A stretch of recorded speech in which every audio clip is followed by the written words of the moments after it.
கர்த்தருக்கு ஸ்தோத்திரம். கிறிஸ்துவில் பிரியமான தேவ பிள்ளைகளே, கர்த்தருக்குள் சுகமாயிருப்பீர்கள் என்று விசுவாசிக்கிறேன்.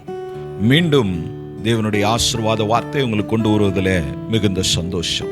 இந்த நாளுக்கான தேவனுடைய ஆசீர்வாத வார்த்தை மல்கியா எழுதின புத்தகம் 3ஆம் அதிகாரத்தின் 6ஆம் வசனத்தை நான் உங்களுக்காய் வாசிக்கிறேன். நான் கர்த்தர், நான் மாறாதவர், ஆகையால் யாக்கோப்பின் புத்திரராகிய நீங்கள் நிர்மூலமாகவில்லை. பிரியமான தேவஜனமே, இந்த வார்த்தை கடந்த நாட்களிலே நான் சென்னையில் இருந்தபோது கர்த்தர் எனக்கு கொடுத்த வார்த்தையாகும். அதை நம்முடைய சேனலில் போஸ்டாய் நான் பதிவிட்டு இருந்தேன். நேற்று விடத்திற்கு வந்து இன்று ஒரு ஊழியக்கார கூடுகையை முடித்துவிட்டு நான் திரும்பி வரும்போது ஒரு நார்த் இந்தியன் வாலிபன் நல்ல போதையை வஸ்துக்களை பயன்படுத்தி விட்டு அம்பான்னு ரோட்டில் வந்து நேராக என் வண்டிக்கு முன்பே கடந்து போகிறான். சடன் பிரேக் அடித்து அவ்விடத்துலேருந்து கடந்து வந்தேன்.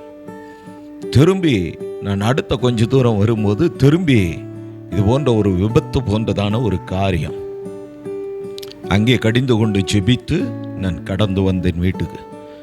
என்ன வார்த்தையை தியானிக்கலாம் என்று நான் யோசித்து அப்படி படுத்திருக்கும் போது திரும்பவும் இந்த வார்த்தை எனக்குள் ரிங்காரமிட்டு கொண்டே இருந்தது. நான் எழுந்து இந்த வார்த்தையை நான் கன்ஃபஸ் பண்ணி கொண்டே என்னுடைய வீட்டிலிருந்து ஆலயத்திற்கு நான் பைக்கில் வந்தேன். வரும்போது கவனிங்க, வார்த்தை எவ்வளவு மகத்துவம் நிறைந்தது என்பதை நாம் உணர முடியும். நான் அதை பர்சனலாக இன்னைக்கு நான் அதை அனுபவித்தேன். அதை கர்த்தர் காண செய்தார். ஈச்சர் லாரி அது ரோட்டில் போகிறது. அதோட சைடு பேக்வில் டயருடைய மர்கா எவ்வளவு தூரத்திலிருந்து அவர்கள் வருகிறார்கள் என்று தெரியாது.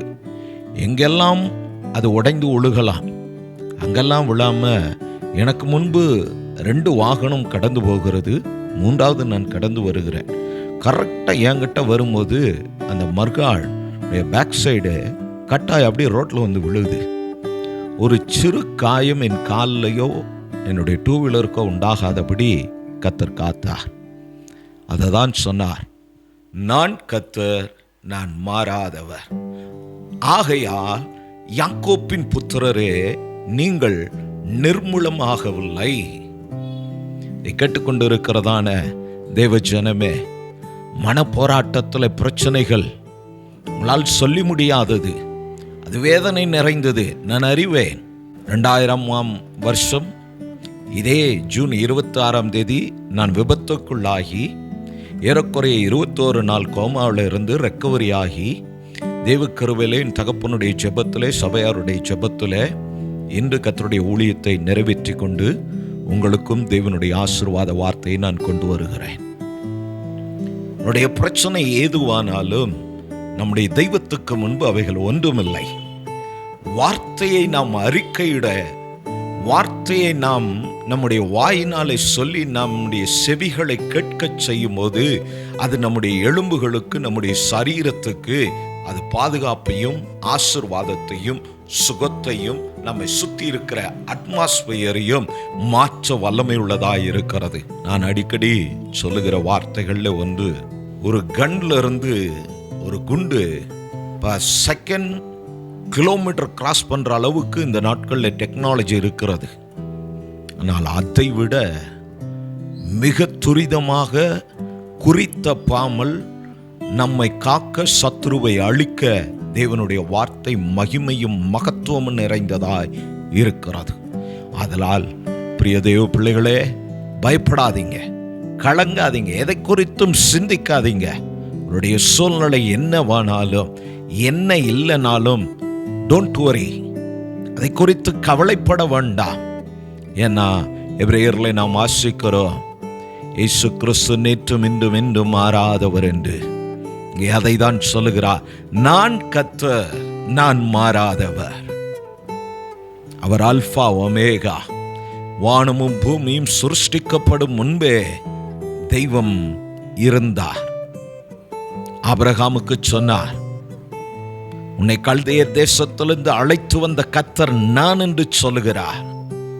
மோசேனிடத்தில் வருவோமானால், மோசே என்னை அனுப்பினது யார் என்று கேட்டால் நான் என்ன சொல்லுவேன் என்று கேட்கும்போது மோசேக்கு சொல்லுகிறார், என்னை அனுப்பினவர் இருக்கிறவராகவே இருக்கிறேன் என்று சொல் என்று அனுப்புகிறார்.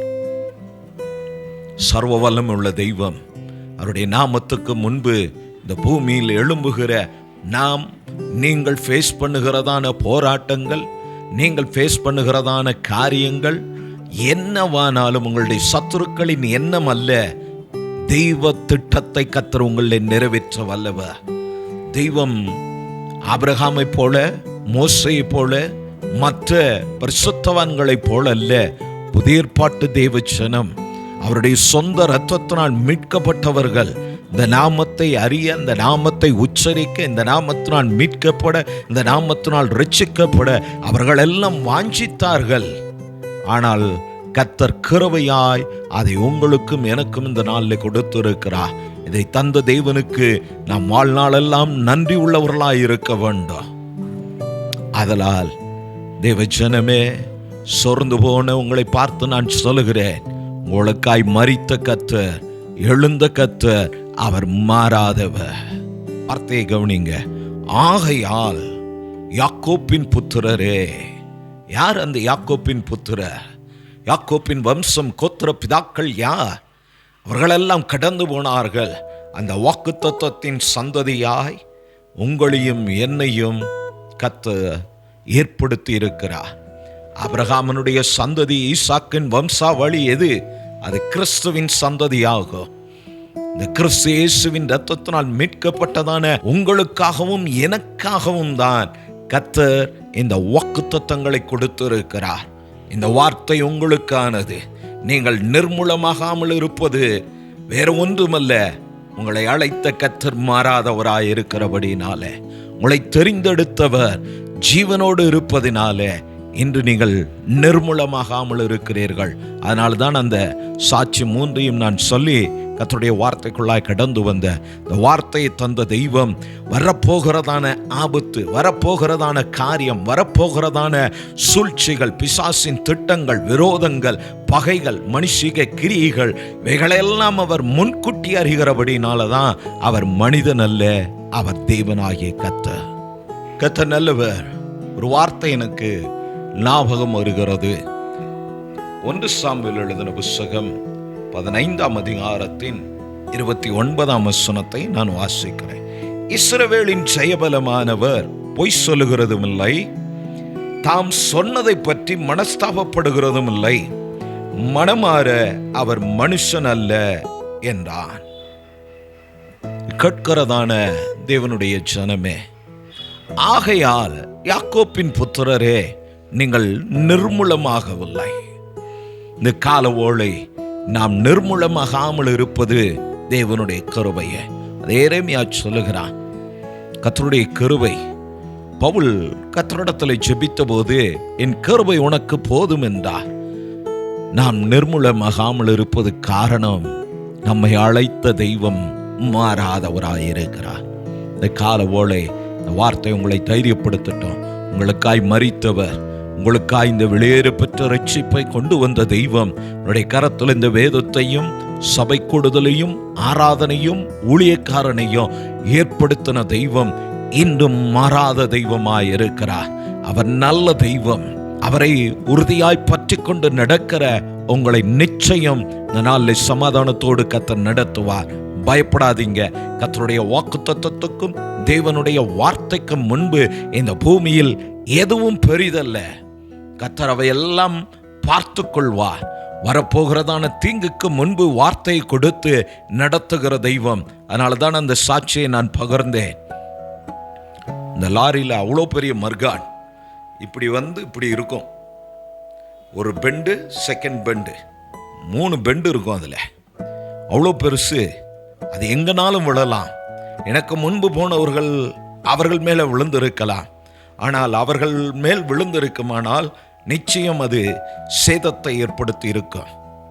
வருத்தத்துக்குரிய சம்பவம் நடந்திருக்கும்.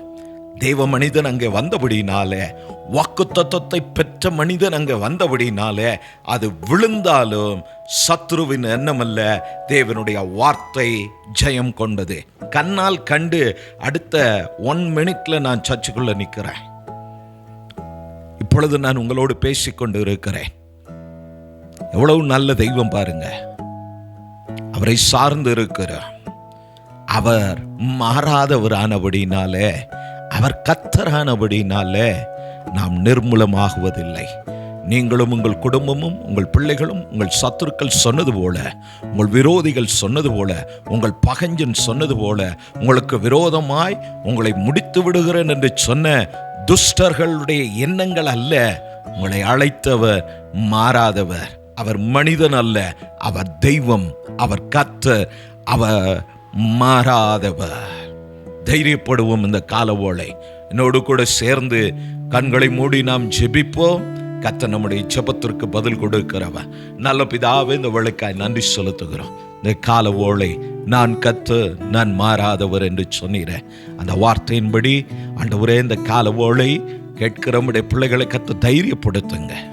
அவங்க வாழ்விலே போராடுகிற போராட்டங்கள், ஆண்டவரே, கஷ்டங்கள், இம்சைகள், கண்ணீர்கள், துக்கம், வேதனை, நெருக்கம், தேவை, ஆண்டவரே, வியாதியின் வேதனைகள் எல்லாம் கர்த்தர் நீர் அறிவீர்.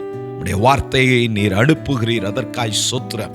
இந்த வார்த்தை பர்சனலாய் என்னிலே கர்த்தர் இப்பொழுது நிறைவேற்றி சாட்சியாய் நிறுத்தினீர். அதற்காய் நான் நன்றி சொல்லுகிறேன் ஆண்டவரே. அதுபோல் இதை கேட்கிற ஒவ்வொருடைய வாழ்விலேயும் கர்த்தர் சாட்சியாய் அவர்கள் வாழ்வை இந்த வார்த்தை மாற்றட்டும். அவருடைய சத்துருக்களின் எண்ணங்களின்படி அல்ல ஆண்டவரே, தேவ வார்த்தையின்படி இவர்கள் நிர்மூலமாகாமல் திரும்பவும் தழைத்து எழும்பட்டும். திரும்பவும் கர்த்தர் இவர்களை கட்டி எழுப்புவீராக. இவர்களை ஆசீர்வதியும். இவருடைய பொருளாதாரத்தை, இவருடைய தேவைகளை எல்லாம் கர்த்தர் சந்தித்து ஆசீர்வதித்து சுகமாய் இவர்கள் சத்துருக்களை விட சுகமாய் வாழ்ந்திருக்க கர்த்தர் கிருபை செய்யும்படியாய் கால ஓலை ஊழியக்காரனாய் நான் ஜெபித்து உடைய பிள்ளைகள் மேல் காவலிடுகிறேன். கர்த்தர் காத்துக்கொள்ளும். எல்லா கனமும் துதியும் உமக்கே, மீட்பர் இரட்சகருமாய் இயேசுவின் நாமத்தினாலே. ஆமென், ஆமென். கர்த்தர் நல்லவர். தொடர்ந்து நாம் இணைந்து கர்த்தர் நாமத்தை மகிமைப்படுத்துவோம். உங்களுடைய மேலான கருத்துக்கள், ஆலோசனைகள், உங்களுடைய ஜெப விண்ணப்பங்கள் எங்களுடைய வாட்ஸ்அப் நம்பருக்கு தெரியப்படுத்துங்க. நாங்கள் உங்களுக்காய் ஜெபிக்கிறோம். கர்த்தர் உங்களோடு இருப்பாராக. கர்த்தர் உங்களை ஆசீர்வதிப்பாராக. நன்றி.